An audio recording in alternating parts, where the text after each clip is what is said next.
Armenia's election is now 1 week away. The ruling party, Civil Contract, is getting open support from Washington and Brussels, while the opposition faces pressure, arrests, and harassment. At the same time, Russia has begun taking actual economic measures in response to Pashinyan's push towards the EU. Yet much of the Western press is focused on this hybrid war, trying to keep Russia out. Hello, everyone, and welcome to this Conversations on Groong episode. Mr. Arthur Khachatryan from the Hayastan Dashinq joins us today. Of course, Hayastan Dashinq or Armenia Alliance is ballot number 17, if you're interested. One of the four opposition parties that is vying against civil contract. This is going to be a very interesting discussion, so please stay tuned. And without further ado, on to the show. Mr. Khachatryan, welcome back to the Groong podcast, and thanks for taking the time from your busy campaign schedule to talk with us. Well, always pleasure being with you, and thanks for the invitation. Thank you, Arthur, for joining. I know you're very busy nowadays. Thank you. Let's start with Armenia's election circumstances. You know, it's being conducted. The campaigning is being conducted under very strenuous circumstances. Just last week, Marco Rubio stopped by Zvartnos for a 40-minute, highly publicized signing of agreements, and at the same time endorsing Pashinyan. Trump endorsed Pashinyan a few days ago as well, with full flying colors. J.D. Vance did the same back in February, and EU's leadership was in Yerevan earlier in May to put Pashinyan on a pedestal. Now, Hakan Fidan finds Pashinyan an acceptable candidate. So does Ilham Aliyev. And to top it off, the EU has sent Pashinyan millions of dollars, tens of millions of euros, actually, for a so-called hybrid war rapid response team, which is essentially a code word for keeping Russia out. It's a big question if Western observers will mention any of the numerous circumstances of abuse of administrative resources by Pashinyan. His government has been arresting opponents on trumped-up charges. There is evidence, literal recordings, instructing school teachers and administrators to attend campaign rallies and even bring their students, that's minors. And we can only imagine the level of implicit and explicit pressure on state employees to participate in civil contract rallies as well as vote on June 7, for Pashinyan, of course. So given all of this, can the June 7 election be free and fair, given this level of foreign interference and meddling in Armenia's internal affairs? Well, yeah, basically, you said it all. So we could have finished the interview, and you can wish me a good night, and I can wish you a good day. Absolutely true. We see endorsement from across the ocean and from the European Union, particularly from France. We read the preliminary statements from from Western observers from Parliamentary Assembly of Council of Europe that we issued a statement condemning that document because this was absolutely unacceptable. You know, what we tell them, they say allegedly, or we heard complaints, only few of the complaints. However, what they listen from the government, they take it as a 99 proof gold. So this is not acceptable. The preliminary statement by the OSCE Parliamentary Assembly was particularly unacceptable. We met with them. We met with the head of the parliament of the observation mission. I told her explicitly. I said, many years ago, I was an international observer of parliamentary elections in Tajikistan. On the same day, there was an election in Kyrgyzstan. I know how it works, okay? I know how you develop your statements. But this time, I hope you will be impartial. However, I was crying in the wilderness. I told them, literally, I said, Pashinyan said, Rob, I'm going to kill you. And in Armenian, there's a very nasty word, sabkatsnet. Yeah. It's much worse than kill. Said, if I use this language, I couldn't get to the door, I will be arrested. She looked at me, they took note, but there was nothing included in the statement. I told them that for tearing posters, which is obstructing the campaign, maximum can be punished is 100,000 drams administrative fine. They arrested a person who had torn Nikol Pashinyan's poster. They put him in a psychiatric institution and he hanged himself. And when you report on the election environment and without even very lightly addressing these issues, it already says what kind of final statement it will be. Well, depending, of course, on the outcome of the elections, of course. Fidan and Aliyev, I mean, Turkey and Azerbaijan endorse him. That goes without saying. It's so obvious. At the beginning of the year, Erdogan told that closer to the voting day, we will have symbolic gestures to enforce Pashinyan's position. Aliyev's statement like about a week ago that, everything is quiet, there's no threat from Azerbaijan, we are in good relations with Armenia, but there are opposition forces that we're not very happy with. So he has the endorsement from Turkey, Azerbaijan, and from the West. He understands that because of the lack of legitimacy and lack of support, he needs these guys from outside so he can use them as Trump in this big game. That's it. But I hope that the people, will go and will vote against him. The same situation was in Hungary. You remember 1 week before the elections, the US endorsed Viktor Orban, and Viktor Orban lost the elections. So coming to the election day, or even before, I mean, it seems like we've said everything that, we've seen everything that could be done.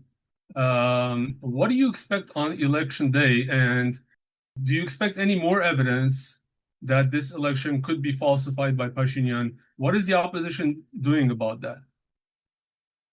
Well, basically, of course, we started not an office, but we started collecting data, information about abuse of administrative resources, abuse of public finances, using of brutal force, starting criminal cases against opposition politicians, just to have a dossier, to have a file.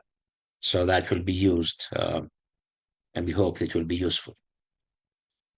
But obviously, you understand that everyone understands that election is a three-stage process. This is campaigning, voting, and counting the votes.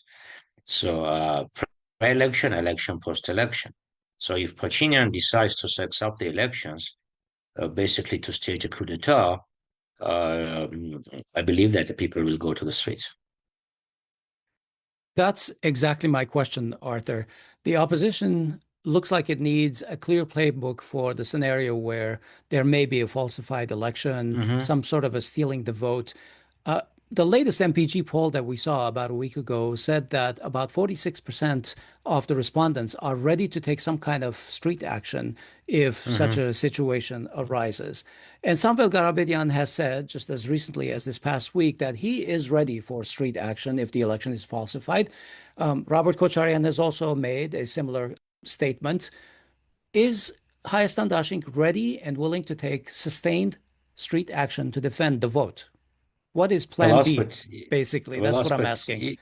If it were not you, I would be really offended from this question, because we are the first party that went to street rallying against Pashinyan these days back in 2019. Okay? There is no God except Allah, and Muhammad is prophet on the earth. And in Armenia, it was there is no God except God, and then Pashinyan is his prophet on the earth, on the planet. So we're the only force to go against him and rallying against him. We've been on the streets in 2000, after the war. No major street protest campaign was without us or around us, to be more precise. So I think that no one doubts that if something goes out of joint, we'll be on the streets. Arthur, we've been following many of the polls during this campaign, and they show a fractured and uncertain political field. Now, civil contract still leads, and Mhm. opposition support is spread across several parties and alliances, while many voters remain undecided or unwilling to answer honestly to the Mhm. pollsters. This latter category, we look at various polls, and there are responses like, I'm undecided, I refuse to respond, and also a very diminishing response rate on the polls in general. It's very alarming, and it goes in a negative direction from poll to poll. So we've been trying to understand the disparity in order to interpret accordingly.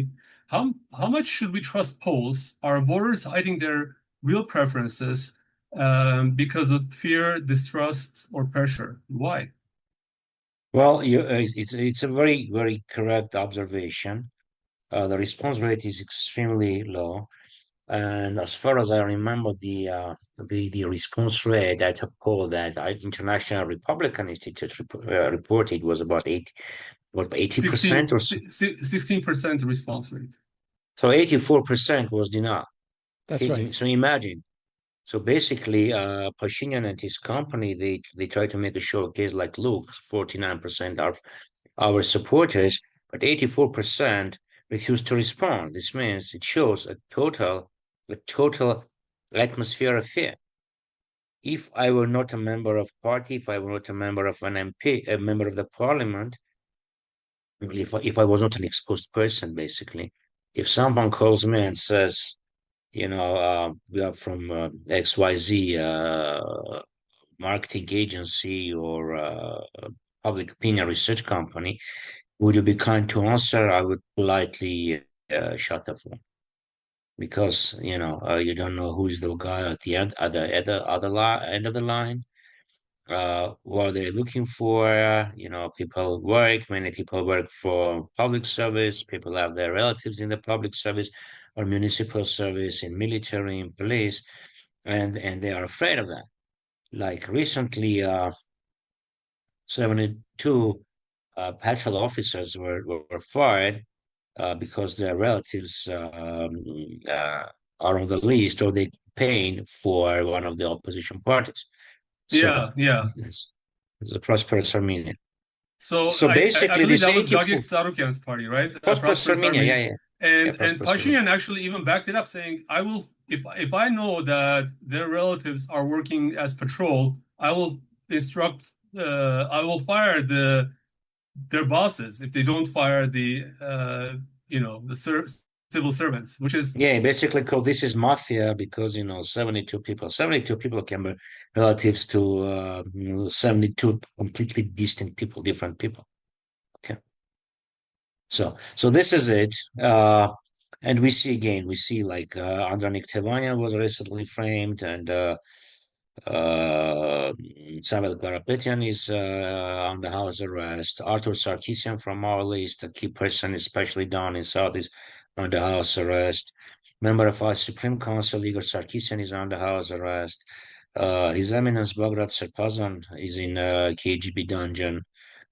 They threat to start cases against many opposition politicians.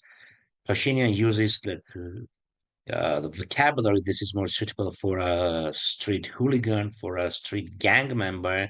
I'm going to kill you. I will bend you down. I will knee you down. And in Armenian, the word satkatsnel, which is maybe Like the beating cruelest someone and to most. death.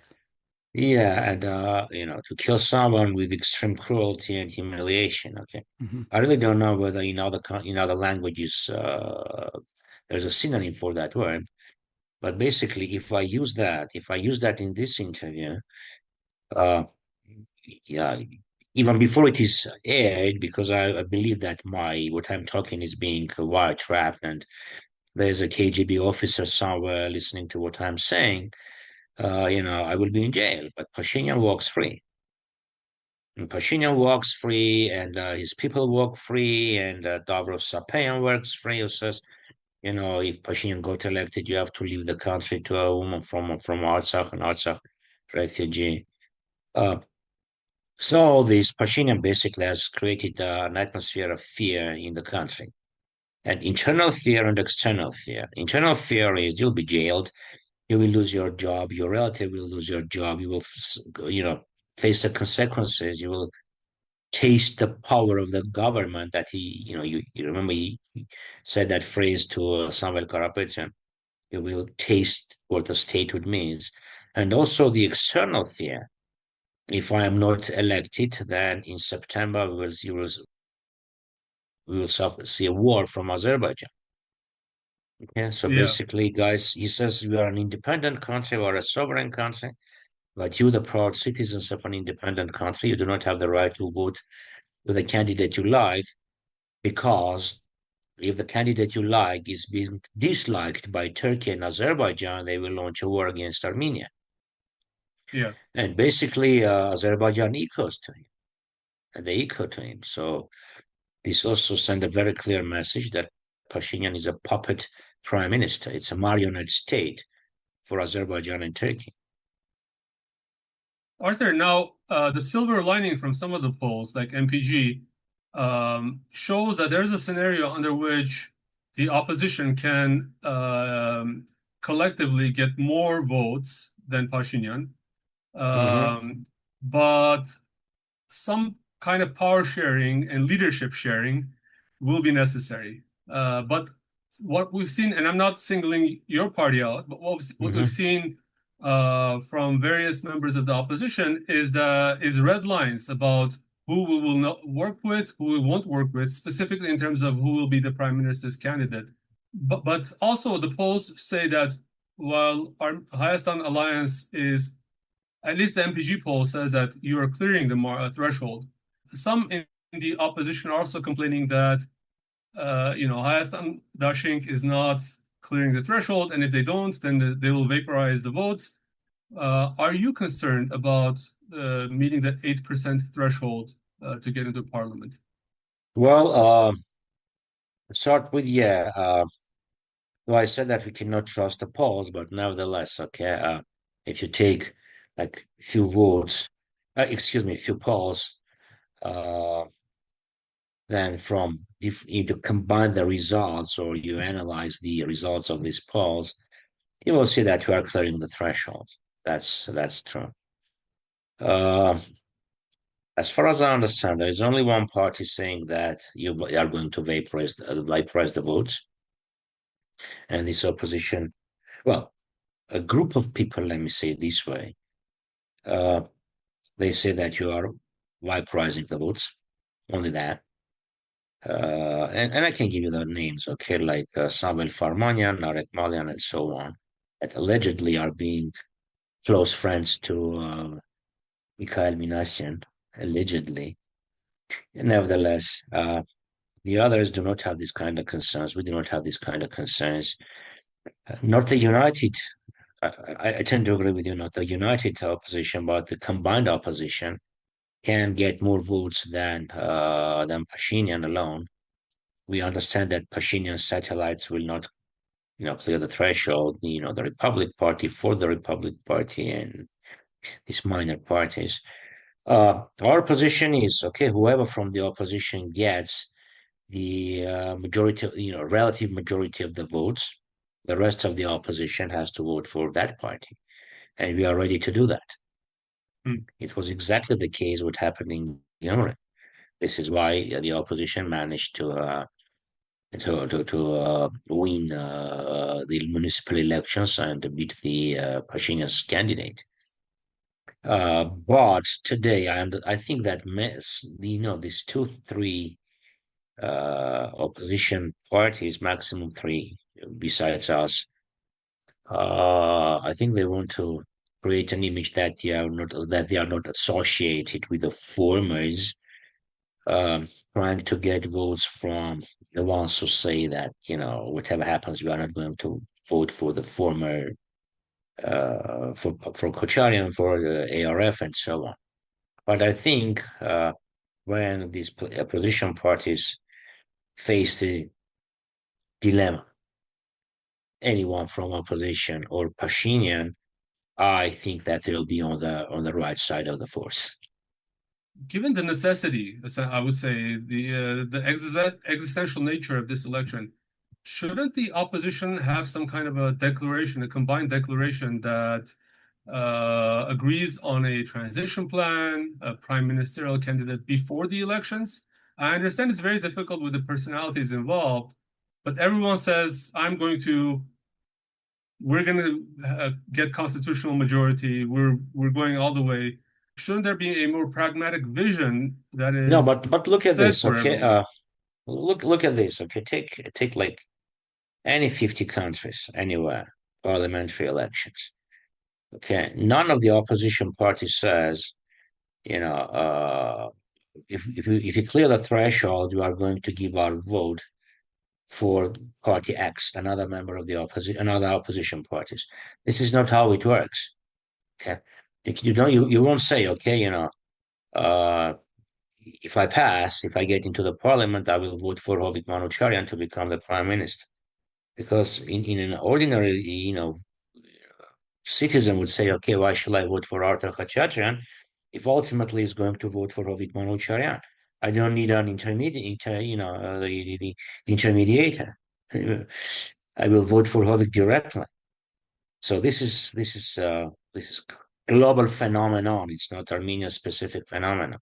Well, of course, you can say that in Georgia it was a different way when Ivanishvili gathered every opposition party under his umbrella and so on and so forth. But these are unique cases. Usually, all the parties that participate in the elections, they say that they are going to win. Okay, no one says that. We clear the threshold, and I will be voting for a candidate from one other party. This is parliamentary constitution. There is a procedure and logic behind creating a coalition government. Arthur, I want to ask you about this amnesty issue that both Hayastan Dashinq and Strong Armenia have talked about to provide to former ruling party members and stuff if they lose power. Can you tell us a little bit more? First of all, is there a difference between the kind of amnesties that are being proposed by Ujer Hayastan, Strong Armenia, and Hayastan Dashinq? Are there any red lines by Hayastan Dashinq as to what kind of amnesty is being provided? Is it complete blanket, get out of jail free, or tell us more? No, basically no. Well, what we say is that there are lots of people who are in jails now. The jails are overcrowded for any minor offense. People get their terms in prison. So after we win the elections, we'll have an amnesty and people who have committed crimes. Of course, I'm not talking about the grave crimes. I'm not talking about manslaughter or rape or pedophilia. Okay, Well, I'm I'm talking about specifically like talking about the political aspect, political the aspect. No, amnesty we being don't proposed say. for civil contract, possibly even just Pashinyan himself. No, we are saying is will not, anyone who has committed a crime from civil contract, ARF, any party shall face a fair trial. Okay, unlike today when we see like politically motivated sentences, it's free trial. No one will have to get, no one will be untouchable. However, if someone from civil contract or any other party gets a prison term, but there is an amnesty, then he or she will be free under the amnesty. Okay, but if someone has committed grave crimes, then excuse me, why? Okay, this I'm can be also asking exactly that because, for example, there has never been a war commission. There has never been anything looking into the 44-day war, what kind of on a war issues commission arose, is what kind a of crimes were sure, committed. sure. Well, the war There's commission been is a no shame. accountability for that war, for example. So do these people just walk? No, this war commission is a complete shame. It's just a shame. Basically, there's no report by the war commission. So when the civil contract people at the parliament and on the executive say there is a commission on the the report of the commission on the 44-day war, they are just bluffing. It's a despicable lie because under the constitution and the charter of the parliament, the committee on defense is the commission, is the investigative commission. The committee has 11 members. 4 out of 7 have signed under this report. This means just it's a paper signed only by 4 people. It cannot be classified as a report by the commission or report by the defense committee. So we are going to have a very thorough investigation on the 44-day war, on how it happened that Azeris managed to storm into Armenia, like in Jermuk or Salsk. Because remember, a few days before Azeris invaded into Armenia in spring 2021, Pashinyan said we had so well-equipped frontiers that nor Azeris, neither the opposition can support it. Other than that, there was no proper investigation how the COVID was managed. Given the political aggressiveness of then healthcare minister, I think he shall be asked, what were the consequences of his stupid policy? Okay, that COVID is no more than a flu. Yeah. Okay. Right. So basically, what I said is, anyone who has committed a crime, a grave crime, shall, get its punishment. It's like Dostoevsky, okay, Crime and Punishment. Though I understand Dostoevsky is not very favored now. Any Russian author is not very favored in today's Armenia, but nevertheless, Understood. People should read it nevertheless. Well, many of them actually know who's Dostoevsky before reading. But Everyone except the Armenian ruling party will read him. maybe when they're in jail, they'll have more time to read. But I want to let's talk more about your platform, Hayastan Dashinq's platform, and specifically, I want to start with issues concerning security, the army, diplomacy. I think we also want to cover economy, Artsakh, and state institutions. But how would you describe like the key pillars of your platform? Well, it's basically a strong army, combat-ready army,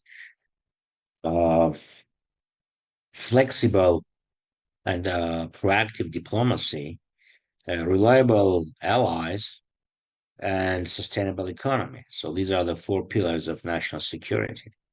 We do not have any of them. Right now, when I'm talking to you, I think on air on the public television was a debate on whether Armenia shall join EU or stay in Eurasia trade union. And I asked the TV host, I said, okay, are you going to stay with the public television or you are going to leave for BBC? And she said, is anyone at BBC expects me? I said, no, that's exactly my point. I promise if it's on air or when it's on air, I'll cut that piece and send it to you. So that's exactly my point. Is anyone at European Union waits for you? Okay, like they keep Turkey on the doormat, for 40 years already. You saw what happened with Georgia, and then Georgia said, okay, if you don't want us, we don't want you. No one's know what's going to happen in Ukraine and Moldova. Other than that, if you want to sell anything to European Union, you have to manufacture something to sell to European Union. You cannot sell the Dutch flowers back to in the Netherlands. You can sell them in Russia, but Russia doesn't let you in anymore. Okay, and other than that, all these businessmen knew about both the Russian market and European market and Asian market and American market and an African market and Middle Eastern market. If they prefer to sell their cherries or apricots or tomatoes in Russia, this means they found it easier to do business in Russia. Yeah. Or the margin in Russia is higher. So before shutting the gate, and channeling the people, okay, telling them on the map, like this is where the Belgium is and this is where the Burkina Faso is, you have to ensure that the products meet the standards of the European Union. Other than that, and how tough is European Union, especially on its agriculture policy. I was interviewed recently by a Polish journalist, and I said, the story of Polish apples is well known. Okay, will you be happy to see Armenian apples in the European Union after what happened to Polish apples in the European Union? And he just smiled and didn't answer. So this is it. Okay, the Russians have shut the door today. Okay, and unlike people who work on salaries, like what's how agriculture works is that okay, you work the whole year, you harvest your crop, you sell, and you got a lump sum remuneration for all your labor. And the people that work the whole year now they want to ship their cherries to Russia, and the doors are closed. They cannot wait for 10 years before they are allowed to go to Brussels or Amsterdam or Paris. Arthur, I want to ask you because on this very issue, I was reading that there was a meeting of the farmers and businessmen with Minister Baboyan, and the answer to these people with having all these problems shipping anything to Russia is, well, you have to find other markets now. Is this the right message from a government that doesn't seem to have the right solutions for all these people, doesn't want to negotiate rational choices, give people Let's go to time the to basics of diversify the if that's, statehood. yeah. Aspect. Let's go to the basis of the statehood. Okay, how states are being created, how the power is being created, authority is being created. People delegate a group of people, okay, to represent and to manage them. Everyone knows that if I cannot sell my strawberry in Pakistan, I may try to sell them in Uzbekistan, for instance. Okay? Everyone who grows anything, everyone who manufactures anything, who renders service knows that. If the minister tells me, okay, if you cannot sell your perishable goods, okay, in Russia, try to sell them somewhere else. How? Why on earth people pay taxes, pay to the government if the minister says, get rid of me, try to find another market? This is not how it works.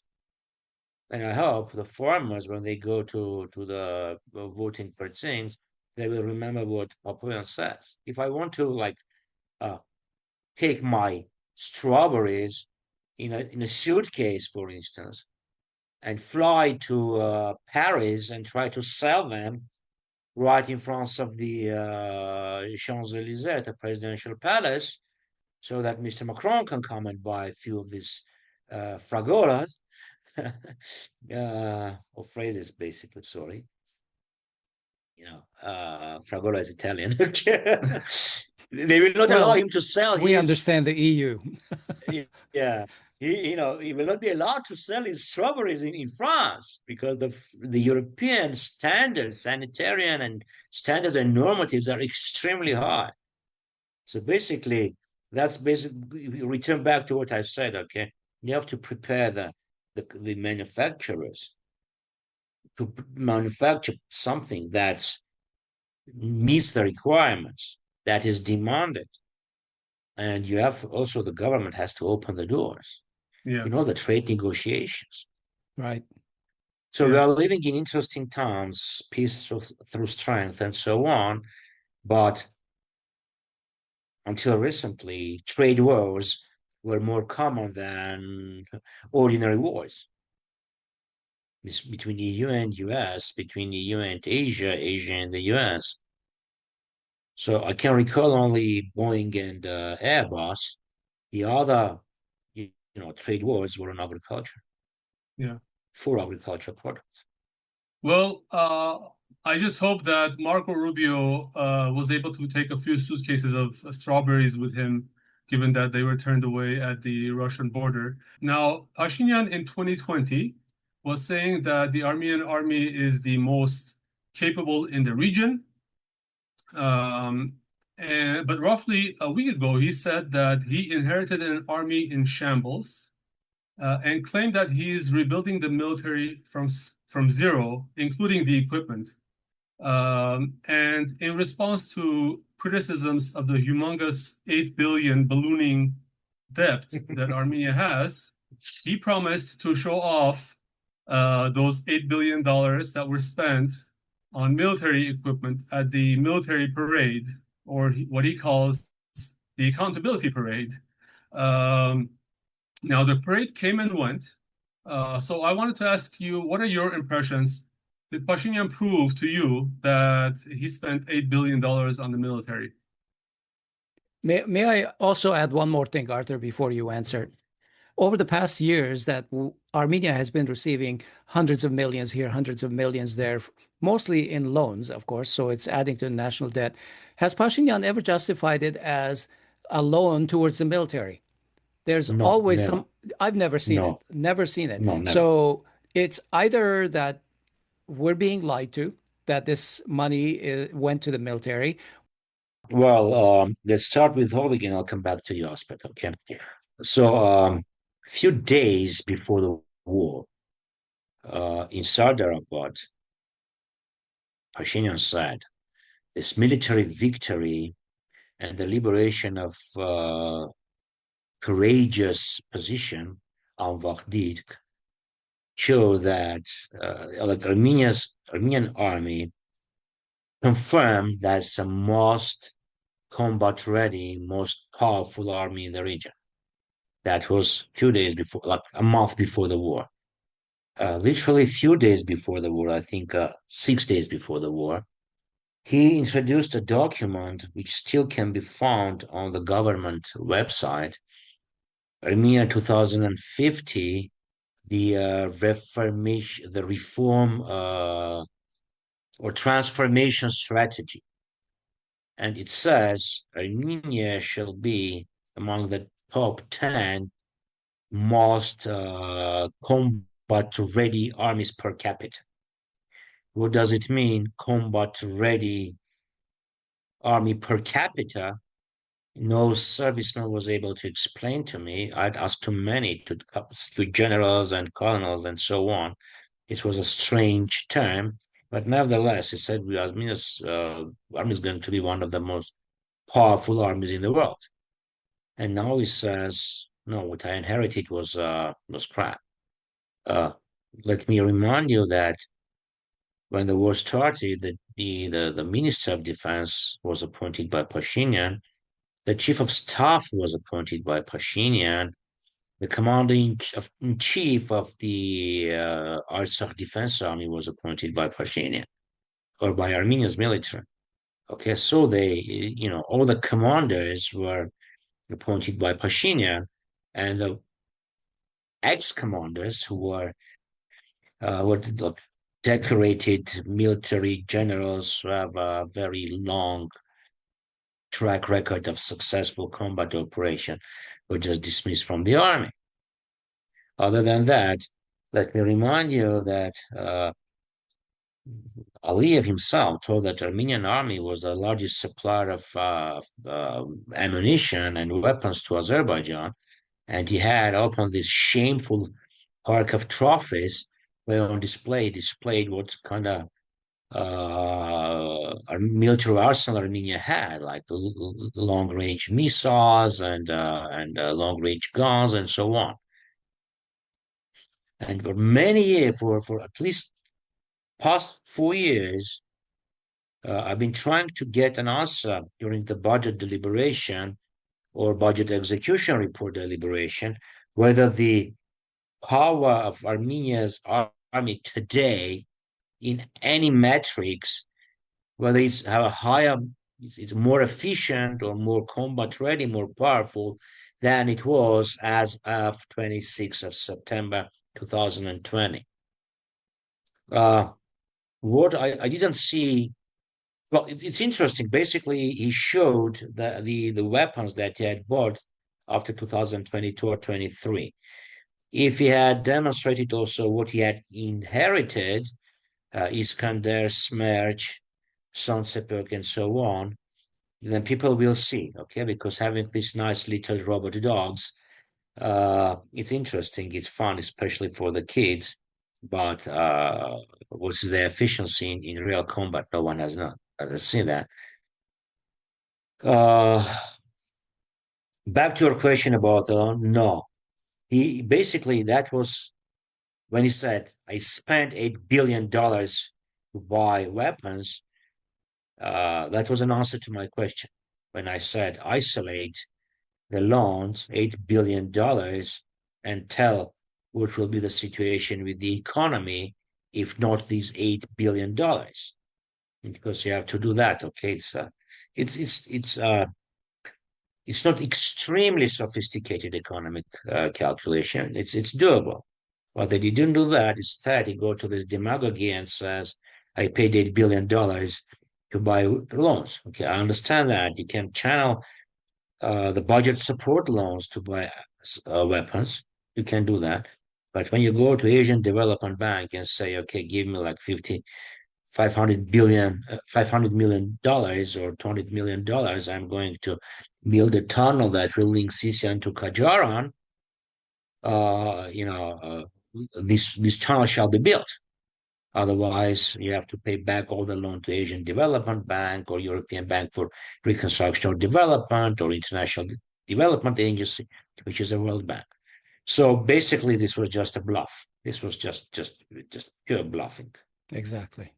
And other than that aspect, basically, if you can buy a rifle for, let's say, $200, and I buy a rifle for $1,000, okay, and you spend $2,000 and I spend $5,000, it doesn't mean that my military arsenal exceeds yours, okay, because by $2,000 you can get 10 rifles. By $5,000 I can get only 5 rifles. So this is a very pure manipulation. Of course, no price tag is attached, but if you read the open sources, especially the French equipment, which is of course a good one, it's not very cheap. That's right. Other than that, okay, you have to harmonize that with your existing arsenal. Not to mention that it's all NATO standards. You can't manufacture the artillery shells, well, I do wonder, bullets, the ammunition. Pashinyan was saying we have weaponry from 7 countries. I do wonder what the interoperability is for some of these things, but that's exactly what I said. Okay, they have to be compatible. Because there was a NATO standard, the Warsaw Treaty standard, and you cannot use these bullets for your AK-47, 74. So I want to talk a little bit about foreign policy, which is a defining issue also for Armenia, and the TRIPP project, which is central. It's a central concern, and it's a Pashinyan signature so-called achievement, raising issues of sovereignty, national identity, and more. What is Hayastan Dashinq's position on TRIPP? Because I know that Robert Khachatryan has proposed a possible renegotiation of this project for an expanded version of the project. Can you describe it for us? What's your stance on this? Well, for the infrastructure to be a unifying element and not a confrontation element, all the major stakeholders in the region shall have a stake in this project. Because today, when it goes, when the TRIPP is under the U.S. management and the setup of the company raises many questions. The management of the borders raises many questions. The customs raises many questions. The tax exemption, the litigation jurisdiction, and so on. It raises many issues, but okay, obviously like Iran is very concerned because if they said that we are going to, for instance, we are engaging a private security company to guard the borders, okay, it always raises issues. Who are these private military guys there? Are these US GIs or religious mercenaries that to hire for a standard private military organization? The same with Russia. Of course, they understand that the United States is getting through their back door. So to avoid this, we said that it shall be BRICS and Russia and Iran and the US and European Union. That's our position. Other than that, even if the rails of the railway are made of 24 karat gold, this doesn't lift the blockade of Armenia. Okay, just gets from Horadiz through Megri, then it goes to Nakhichevan, then from Nakhichevan to Diliju, Aralik, Igdir, Kars. So you cannot get from Megri to Ararat to central Armenia. So there's no interconnectivity within Armenia. We gave them unimpeded access controlled by the Americans, but instead we don't got anything, just a very minor transit. Yeah. Other than that, Well, there is, as far as I yes, know, Pashinyan has promised a reciprocal kind of an agreement. We haven't heard anything about what we are getting. Are those going to be part of the negotiations by, let's say, a Hayastan Dashinq or a coalition that Hayastan Dashinq is part of to deal with this issue? I mean, right now it seems like a one-sided affair. I'm no, also that's true. concerned When we're about the saying that, percentages of ownership. 74%, was it 74 or yes, 74 76%? to 26 for Yeah. the first 49 or 50 years, but they are also largely tax exempt. So Armenia wouldn't get any penny or very little from that. Uh, when we first wrote this document, we said that, okay, the document says Armenia gives unimpeded access or unhindered access to Azerbaijan for mutual benefits. What are the mutual benefits? Anything can be classified as mutual benefits. Back in 2001, Pashinyan published an article saying that, we can give them a corridor and then they pay us transit fees. So transit fees can be mutual benefits. Okay, they get access, they get unimpeded passage, we get money for that.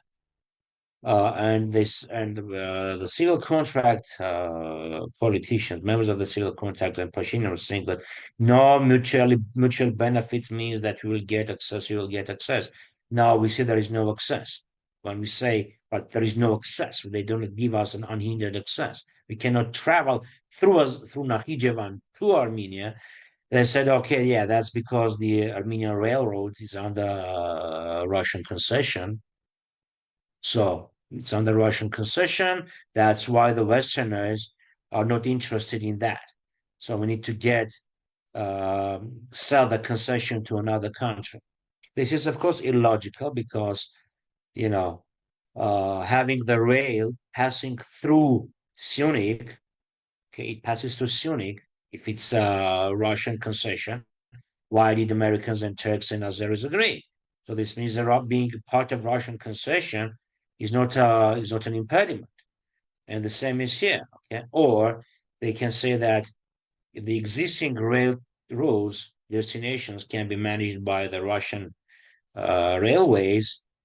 This part is managed by a completely different company, and the same algorithm can work for Sadarak, Yerevan, Gyumri, and then to Kars.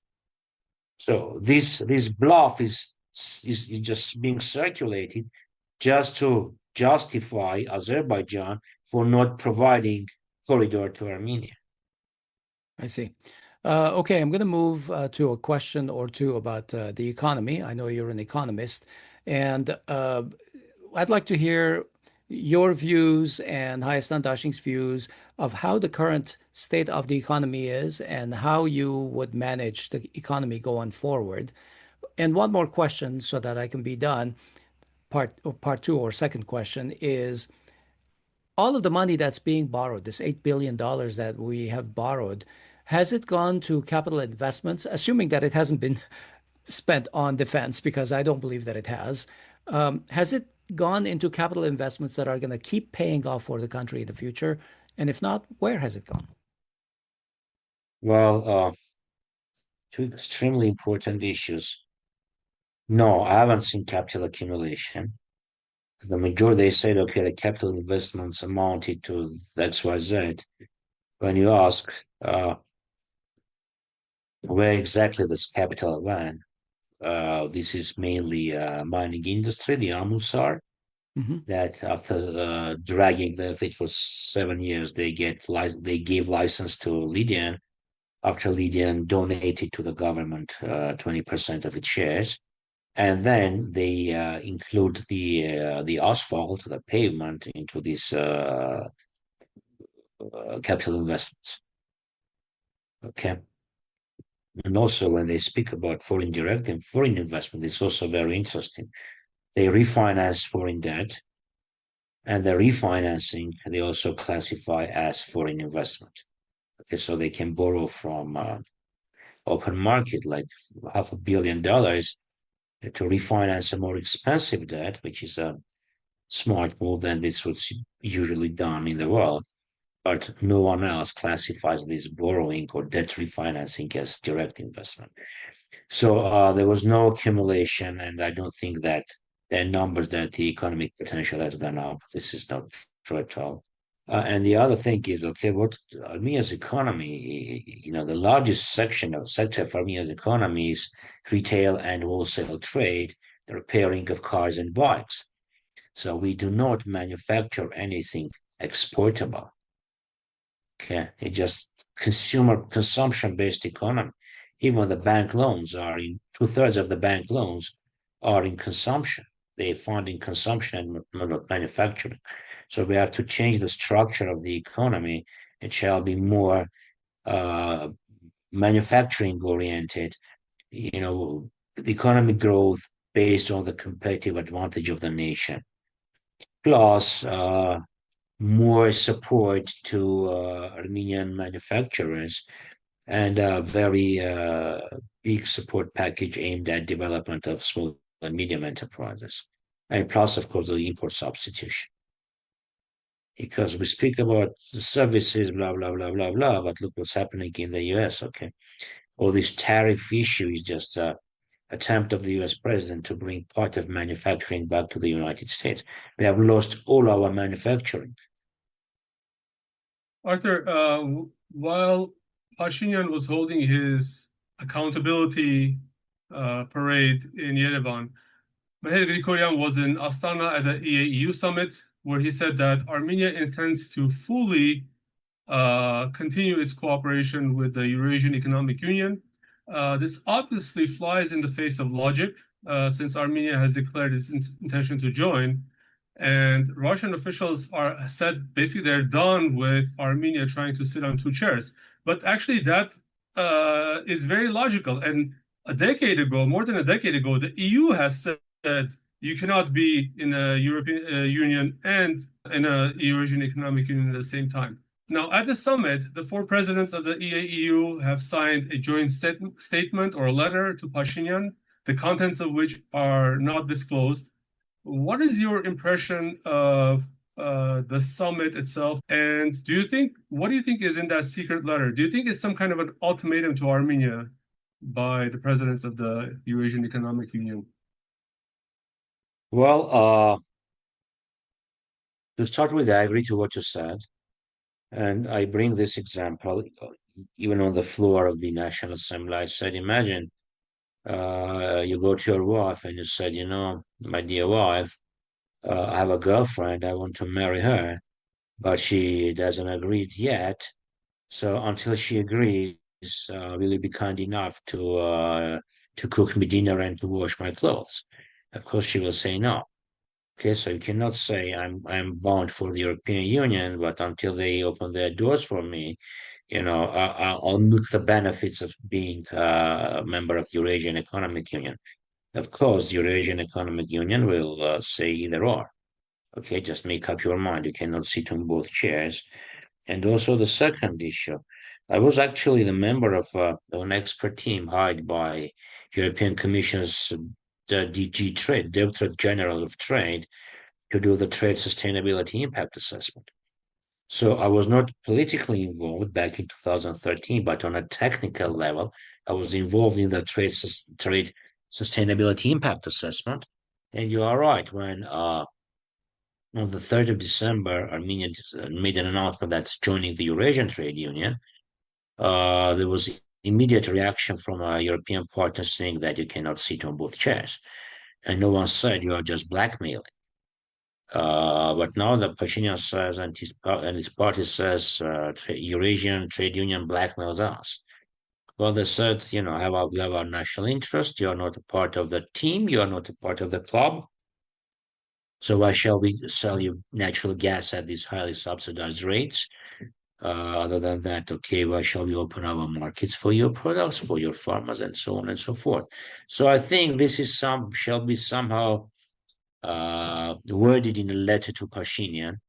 I don't think that it can be very ultimatum-like because of at least one country who is a very powerful lobbyist of Organization of Turkish States. I'm talking about Kazakhstan. Kazakhstan, of course, denied Pashinyan's offer to buy the concession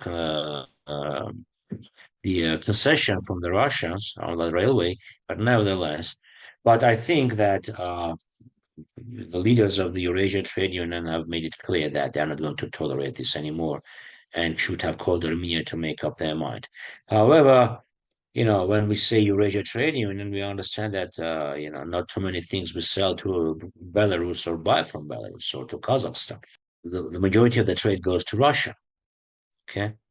Armenia can, formally they cannot kick Armenia out of Eurasia Trade Union. Yeah, but Russia can stop selling gas to Armenia at subsidized rates. Russia can deport Armenian immigrants like what the US is doing or Germany is doing. And you understand that all kind of these inspection agencies that operate in Russia, they're also part of the Ministry of Foreign Affairs, if not Ministry of Defense. Okay, so Ross Agricultural inspection is a highly politicized agency. I was just doing a quick back of the napkin calculation, and just for the gas alone that Armenia pays, if it paid the market price, the price the Europeans pay, that would be an additional $1 billion a year price tag for Armenia.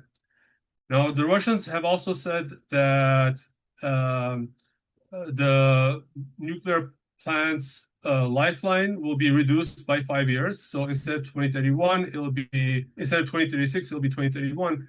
But I think the most significant actually is the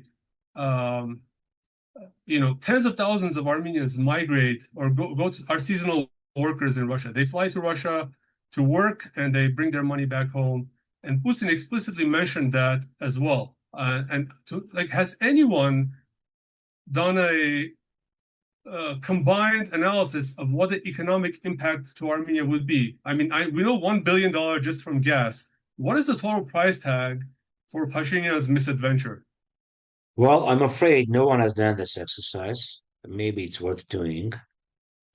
Or the government has done that, but of course they will not disclose the results of this analysis.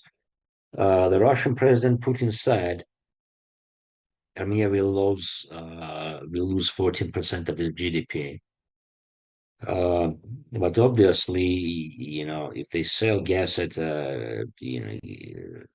European prices, we understand that it will have a very systemic inflationary impact on Armenia because we use gas not only to heat the houses and to heat and to lit the houses, but also to bake bread and to run the Arthur, greenhouse. Can I, for reference, give the prices? I believe that Armenia gets it for $177 per cubic meter. Yeah. And Europe gets it for 633, I believe, today's prices. Yeah. Just, it's a near quadrupling of the price. Yeah, no, I agree. This is awful. Okay, this is awful. And it's, the prices that you quoted are the prices on the board. The consumers will get, like if Armenia buys gas at $660, I think the households, it will get to the households for nearly $1,000 because it's a VAT plus the fixed cost plus the markup of the fixed cost, the overhead plus the markup. So we will be buying it at $1,000 instead of like $250 and $300 today. And plus, again, okay, the factories, okay, they use the natural gas to manufacture their goods. Armenia is not very competitive these days, especially the agriculture is not very competitive because like the Iranians and the Turks have much, much cheaper gas and I'm not talking about the economy of scale, but only the energy is much cheaper. So the products, the crop out of the greenhouses is much cheaper. So we will completely lose our industries.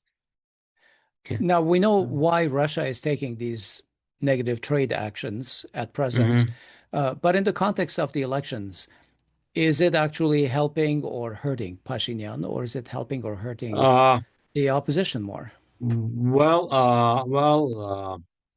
We've listened to different opinions. Of course, many say that, okay, you see that the Russians are not our friends. We need to join our efforts. We need to protect our country from Russia's aggression and so on. The others said, okay, what you say is very nice words, but people are going to lose all their expected income, and the people are going to be heavily indebted, will not be able to pay back the loans that they borrowed to grow the crops or to manufacture their products. They have to be realistic, okay? Again, Europe will not admit us to European Union tomorrow, but today already, you are not being able to sell your products to your Asia trade union. The time, like I think they announced that starting from 30th or 31st, they will not allow Armenian. They will limit the import of Armenian. I mean the Russians, will limit the import of Armenian fruits and vegetables. I don't know what will be the impact, but today we'll see lots of trucks on the border crossing, and we've seen that many people were not able to sell their like strawberries or cherries. They brought them back to Armenian wholesale markets. Of